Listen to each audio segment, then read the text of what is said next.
प्रिय छात्रों, आराधना हिंदी साहित्य में आपका स्वागत है। आज हम भारतेंदु युग के प्रमुख कवि और उनके काव्य की चर्चा करेंगे। पहला है भारतेंदु हरिश्चंद्र, जो कि भारतेंदु युग के जनक माने जाते हैं। और गद्य में उन्होंने लिखा है दुर्लभ बंधु, अंधेर नगरी चौपट राजा, वैदेही हिंसा हिंसा न भवती, भारत दुर्दशा, नील देवी, श्री चंद्रावली। इनके क्या है, गद्य रचनाएं हैं। इसमें उन्होंने ये सारे गद्य रचे हुए हैं। अब इनके काव्य जो हैं वो भक्त सर्वस्व, प्रेम माधुरी, प्रेम तालिका, प्रेम तरंग, गीत गोविंद इत्यादि इनके क्या है, काव्य संग्रह है, जिनको उन्होंने कविताओं में उनको रचा हुआ है। राइट। अब हम देखते हैं कि प्रताप नारायण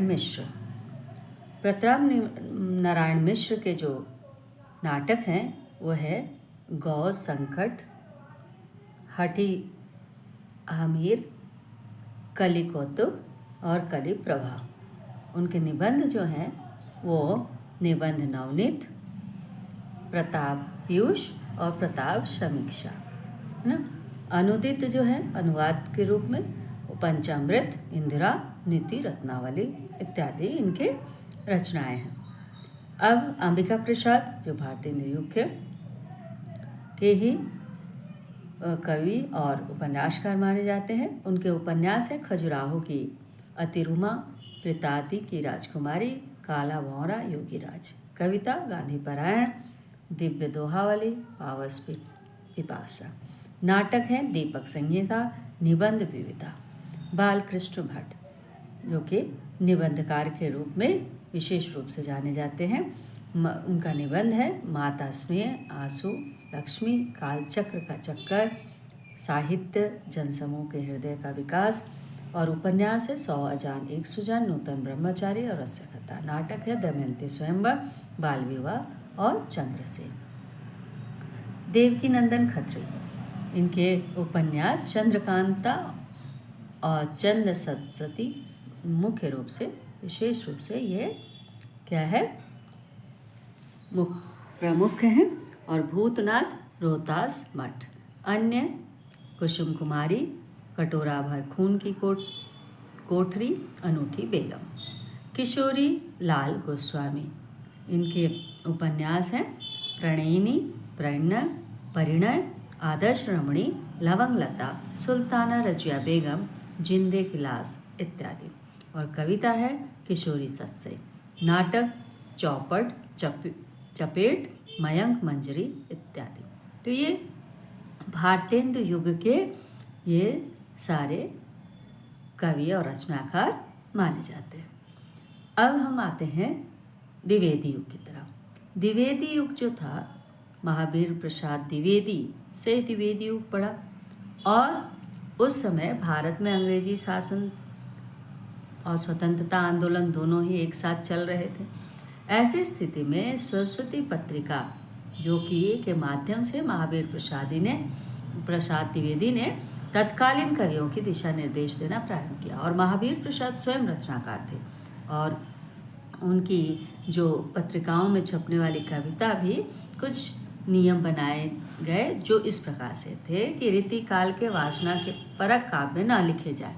यानी ये जो चीज़ें थी ये महावीर प्रसाद द्विवेदी ने विशेष रूप से कही थी सरस्वती पत्रिका के निर्देशन में कि रीतिकाल के वासना परक जो काव्य थे वो न लिखे जाएं, इस पत्रिका में नहीं छपेंगी। और श्रृंगार रस का प्रयोग ना हो, कविता देश प्रेम की भावना से ओतप्रोत हो और कविता का उद्देश्य जनसामान्य को जागृत करना हो। ये सारी शर्तें क्या है, उनकी पत्रिका में छपने वाले कविताओं की थी। अब द्विवेदी युग में स्वतंत्रता आंदोलन चरम सीमा पर था। अहिंसा और हिंसा दोनों रूपों में क्या है, अंग्रेजी शासन का विरोध हो रहा था। ऐसी परिस्थिति में महावीर प्रसाद द्विवेदी ने माखन लाल चतुर्वेदी और मैथिली शरण गुप्त, हजारी प्रसाद द्विवेदी के सहयोग से परिनिष्ठित भाषा में देश प्रेम और आध्यात्मिक क्या है भावनाओं के से ओतप्रोत रचनाएं भी की थी, है ना। और द्विवेदी युग की प्रमुख प्रवृत्तियाँ क्या थीं कि श्रृंगार रस का पूर्ण रूप से बहिष्कार। पहली प्रवृत्ति थी कि श्रृंगार रस का द्विवेदी युग में पूरी तरह से बहिष्कार करना, माने बिल्कुल भी ना लाना। और इस काल के कवियों में कुछ गुरु थे और कुछ कवि शिष्य थे। महावीर प्रसाद द्विवेदी ने निबंध कवियों की उर्मिला विषयक उदासीनता नामक निबंध से प्रेरित होकर मैथिली शरण गुप्त ने साकेत महाकाव्य की रचना की थी। साकेत किसका है? ये मैथिली शरण गुप्त का है, जिसने राम काव्य की रचना की गई थी। आधुनिक काल में प्रथम राम काव्य माना जाता है। इस समय की रचनाओं में श्रृंगार रस का वासनाजन्य चित्रण बिल्कुल नहीं होता था।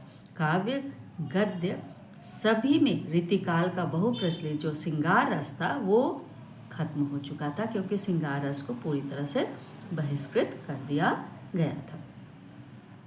दूसरी जो विशेषता थी द्विवेदी युग की, वो थी प्रेरणादायक काव्य रचना।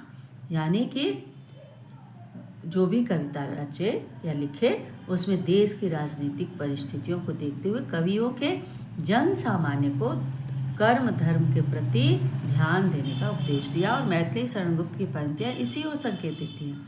कहती हैं, न हो न निराश करो मन को, कुछ काम करो कुछ काम करो, जग में रखकर कुछ काम नाम करो, यह जन्म हुआ किस अर्थ अहो, समझो जिससे यह व्यर्थ न हो, कुछ तो उपयुक्त करो तन को, नर हो न निराश करो मन को। तो इस तरह की प्रेरणादायक रचनाएं क्या है, मैथिली शरण गुप्त ने लिखी थी। और गुप्त जी ने भारत वार्ती के माध्यम से भी भारतीय संस्कृति धरोहर को रेखांकित करते हुए उसको सुरक्षित रखने का भी उपदेश उन्होंने दिया था। और उन पंक्तियों में उन्होंने बताया कि हम कौन थे, क्या हो गए और क्या होंगे अभी, आओ विचारें आज मिलकर ये समस्याएं सभी, यानी सब लोग मिलकर आज के परिवेश को सुधारने का प्रयास करें। तीसरी थी क्या, अध्यात्म का उपदेश परक रूप। यानी इस काल में कवियों ने देश प्रेम के साथ साथ भारतीय धर्म के नवीन रूपों को भी दिखाया। और राम कथा में राम लक्ष्मण सीता का उल्लेख क्या है, कवियों ने किया। राम लक्ष्मण और सीता का उल्लेख किया सभी कवियों ने, किंतु लक्ष्मण की पत्नी उर्मिला के त्याग और वियोग का चित्रण नहीं किया गया। और महावीर प्रसाद द्विवेदी ने अपने निबंध कवियों की उर्मिला विषयक उदासीनता में यही प्रश्न उठाते हुए उर्मिला के प्रति गहन संवेदना व्यक्त की थी, जिसको मैथिली शरण गुप्त ने भी साकेत में राम के वनवास का चित्रण किया है, जिसमें राम लक्ष्मण और सीता वन में रहते हुए भी यथासंभव अपना कर्तव्य पालन करते हैं और जीवन के एक एक क्षण को सार्थक बनाते हैं। और उन्होंने लिखा है कि संदेश यहाँ पर नहीं स्वर्ग का लाया, इस भूतल को ही स्वर्ग बनाने आया। ऐसे प्रसंग उन्होंने साकेत में दे करके क्या है, हर एक क्षण को सार्थक बनाने का प्रयास किया। चौथी जो विशेषता थी द्विवेदी युग की, वो थी खड़ी बोली का परिमार्जित रूप। द्विवेदी युग में से पूर्व खड़ी बोली का प्रयोग तो किया गया था, किंतु उसमें उर्दू, फारसी, देशज, अंग्रेजी ये भाषा के शब्दों का प्रयोग किया जाता था। किंतु द्विवेदी युग की भाषा जो थी परिनिष्ठित हिंदी हो गई थी। यह खड़ी बोली का वह रूप था जो मानक हिंदी के रूप में जाना जाने लगा। और हिंदी के इस रूप को सरस्वती पत्रिका को श्रेय जाता है, क्योंकि इसी पत्रिका में अधिकांश जाने माने कवियों की रचनाएं क्या है, कविताएं प्रकाशित हुई हैं, जो कि परिनिष्ठित हिंदी के रूप में। चौथी विशेषता थी पांचवी कि देशभक्ति और राष्ट्रीय एकता। उन्होंने क्या किया कि अब द्विवेदी युग में कि देश की विषम परिस्थितियों के कारण कवियों ने सभी जातियों को एक होकर स्वतंत्रता के लिए संघर्ष करने का आदेश दिया था। जैन, बौद्ध, पारसी, यहूदी, मुसलमान, सिख, ईसाई कोटि कंठ से मिलकर कह दो हम सब हैं भाई भाई। ये संदेश क्या है, लोगों तक पहुंचाया और सभी धर्मों की एकता का संदेश देकर भारत के यशपूर्ण इतिहास का भी गान किया कि जगत के जिसके पद छुए, सकल देश ऋणी जिसके हुए, ललित लाभ कला सब था जहाँ, अब हरे वो भारत है कहाँ। कह के भारत की एकता को जगाने का प्रयास किया है। और छठवीं विशेषता थी नारी का नव रूप में चित्रण। रीतिकाल तक जो नारी सिर्फ क्या से थे, भोग की वस्तु थी, उस नारी के प्रति द्विवेदी युग में एक नया दृष्टिकोण सामने आया। द्विवेदी युग में नारी देश प्रेमिका, जाति प्रेमिका, लोक सेविका, धर्म सेविका बनकर सम्माननीय हो गए। और प्रिय प्रवास में अयोध्या सिंह उपाध्याय हरियोद ने नारी का त्याग पूर्ण रूप से दिखाया गया है। इसमें उन्होंने कहा है हरियोद ने, प्रिय प्रवास में प्यारे जीवे जगहित करेगे चाहे न आवे।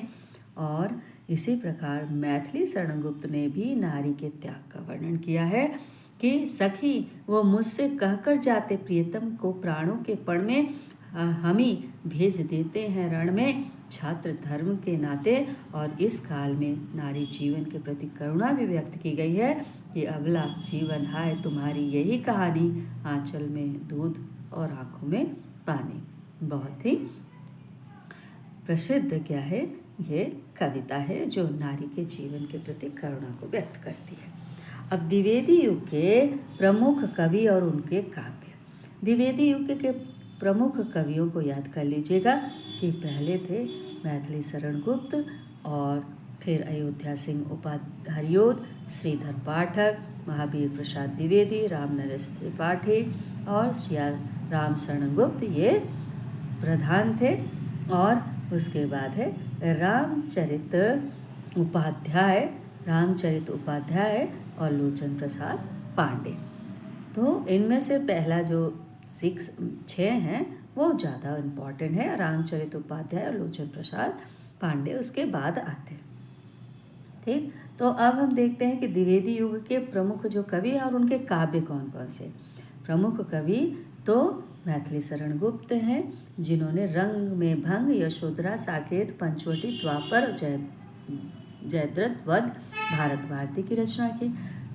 अयोध्या सिंह उपाध्याय हरियोद ने प्रिय प्रवास, वैदेही वनवास, चौपदे और प्रेम प्रसून की कविता लिखी। श्रीधर पाठक ने एकांतवासी योगी, उजड़ा ग्राम, श्रांत पथिक को लिखा। महावीर प्रसाद द्विवेदी ने काव्य मंजूषा, कविता कलम और सुमन की रचना की। और राम नरेश त्रिपाठी ने पथिक, स्वप्न, मिलन, मानसी जैसे काव्य रचे। और सिया राम शरणगुप्त ने मौर्य विजय, नकुल और अनाथ विषाद आद्रा लिखा। रामचरित उपाध्याय ने राष्ट्र भारती, देवदूत, मेघदूत, सत्य हरिश्चंद्र जैसी कविताएं लिखी। और लोचन प्रसाद पांडे ने मेवाड़ प्रेम। तो ये 8 जो कवि हैं वो द्विवेदी युग के प्रमुख कवि माने जाते हैं, और इन्होंने इन सारे काव्यों की रचना की है। धन्यवाद, आज यहीं तक। Please like, subscribe and